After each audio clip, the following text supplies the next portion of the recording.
Outside the doors of Parliament House, of course, the first day of question time today. Let's hear now from the Greens Deputy Leader Adam Bandt.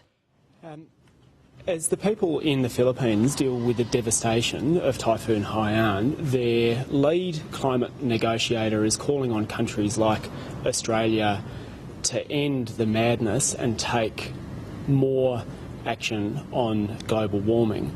Meanwhile, here in Australia, we have scientists telling us that unless we get global warming under control, we can expect to see more bushfires happening more often. The Climate Change Authority has said that the government's 5% pollution reduction targets are manifestly inadequate. In the face of one of the biggest ever threats to the Australian way of life, Tony Abbott is intent on repealing this country's clean energy legislation that is seeing pollution fall. In the face of a clear and present danger to the Australian people, Tony Abbott is adopting a policy of appeasement. Tony Abbott is a climate change Chamberlain when we need a Churchill. Tony Abbott is failing in what Ronald Reagan said was the first duty of any government, which is to protect the country's people. The Greens will fight tooth and nail to make sure that this country retains the clean energy laws that are seeing us take urgent action on climate change and drive down pollution in this country. Do you think it's too soon to be politicising the Philippines? Well, the lead negotiator for the Philippines in the climate change negotiations has said we can expect more of this unless we get global warming under control. Scientists are telling us that global warming supercharges these kind of typhoons and gives them more energy, which is why many people are saying this is the worst typhoon that they've ever seen. And at the global warming negotiations, where Australia doesn't even have the decency to send a minister, they marked the typhoons, the result, with a moment's silence and used it as a call to action for the world's countries. And meanwhile, Australia sticks its head in the sand and pretends that global warming doesn't exist, or if it does, it's happening somewhere else and we don't need to take action on it in accordance with what the scientists are saying.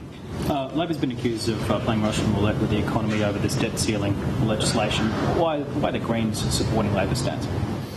The Greens have always said that there is a case, especially at the moment, for Australia to look favourably on borrowing money, especially if it's to fund the infrastructure that this country needs for the future. At the moment, it's the cheapest it's been for a long time for Australia to borrow money, and if we're borrowing money to fund long-term infrastructure like high-speed rail or more public housing, it makes perfect sense. What we sat through in the last Parliament, though, was the Tea Party tactics of the coalition saying debt was evil and you can never have more debt. The Greens are prepared to work with the Parliament to lift the credit limit if there's a good case for it. But if the coalition wants to lift it as high as $500 billion, they need to explain why, especially when they're saying that one of their first orders of business is going to be to repeal a potential revenue source in this country, which is the mining tax. If we fix the mining tax, then we may not have some of the debt problems that we're seeing at the moment. So the coalition can't have it both ways. Your leader is referring to Tony Abbott as Typhoon Tony. What does this say for any kind of like gentle politics? Well, I think if the Prime Minister is out there referring to the Leader of the Opposition as Electricity Bill, then he can be expected to be referred to as Typhoon Tony himself.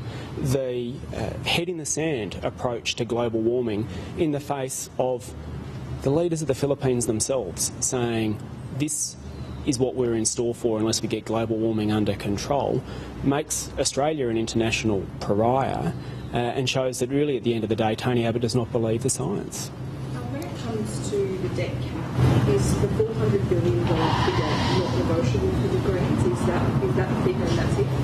Well, we are having a look at Labor's amendment, and we'll have discussions with Labor and we'll have discussions with the government.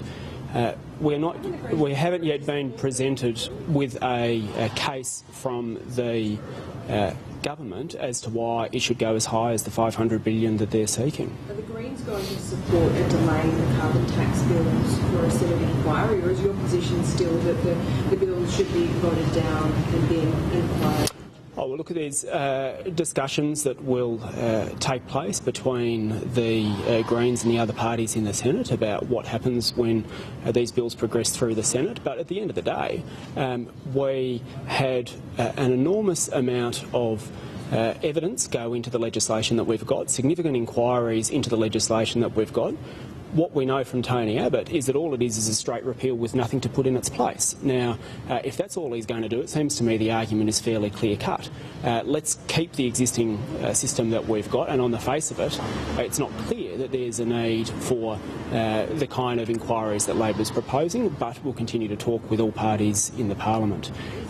Consider this a matter of urgency, though? Do you expect a decision on that by the end of the week?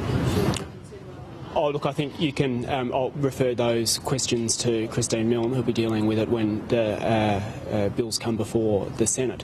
On another matter, on higher education, it's very worrying to see the Back to the Future approach that sees skeletons being dragged out of the John Howard closet with the appointment of former Minister David Kemp to now advise the government on how students can pay more fees.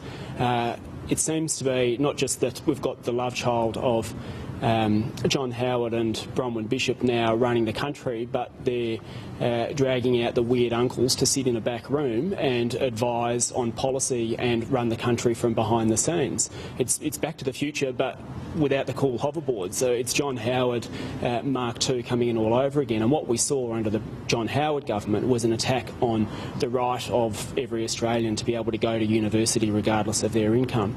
And the Greens are very worried that this signals a move towards higher fees for students and education only for the rich in this country. Thanks very much. All right, that is the Greens Deputy Leader Adam Bandt.